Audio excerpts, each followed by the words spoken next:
Let's talk about the third episode of Stephen Bomb's 6, The Good Lars. Turns out Lars is actually a very good pastry chef. He's too pessimistic to believe anyone when they tell him that he's good, and he is still very clearly anxious and anxiety-ridden. So when Buck Dewey stops by the Big Donut to invite Lars to a potluck that he and the other cool kids are throwing ironically, it takes some convincing from Stephen and Sadie to get Lars to make a pastry for the party. In fact, both Stephen and Sadie are worried that Lars isn't going to show up to the party at all. They both know how desperately he wants to become close friends with the cool kids, and so they give him encouragement, but they know that he very well might not show in spite of that. In fact, later on in the episode, Stephen actually sees that Lars threw his pastry away in the trash outside of the house of whichever one of the cool kids they were having the party at. I'm not really sure which one it was. Was it Sour Cream's house, maybe? I don't know. Implying that Lars got there, but then got so nervous that he decided to leave. And as much as I wanted to see Lars come to this party and enjoy himself and connect with the cool kids in a real way, instead of in the way that he's kind of imagined himself connecting with them in his mind, because he has a very different mental picture of who the cool kids are relative to who they actually are. As much as I wanted to see him do all of that, him not showing up actually allowed Sadie to spend some time with them and Stephen on her own, and open up to them in ways that she normally wouldn't. It's been pretty obvious lately that hers and Lars' relationship has really improved. They are seen together in public more often. Lars doesn't seem as nervous around her. He is still nervous to be seen around her with certain people, but it's become less because he doesn't think she's cool enough and more because he's worried that those people will see exactly how much he cares about her and think that that's uncool. But the improvements in their relationship have allowed Sadie to take a step back and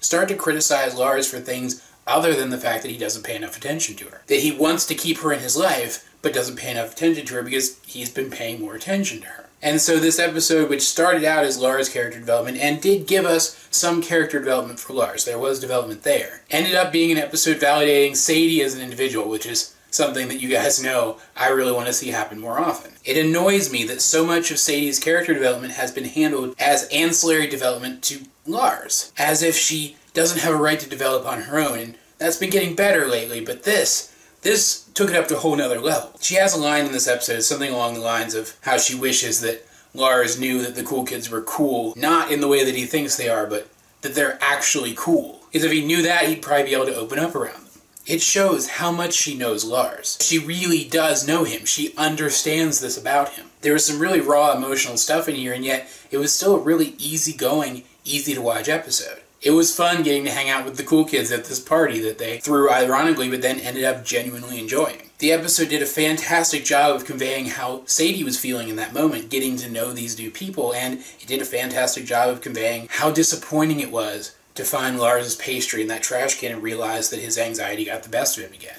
If that is what happened, and we'll get to that in a minute. I also think it's absolutely adorable that Lars says that he loves Sadie in this episode. He doesn't say the word, of course, but that's only because he stops himself right before he says it, and there's nothing else that he could have been about to say. He loves Sadie, and I think that Sadie loves him back. And for all the people out there who are hating on this episode because they don't think Lars deserves positive character development, screw you. Lars is one of the best characters in this show, not because he started out as a good person, but because he has grown so much and shows so much potential to become one of the best people in this show.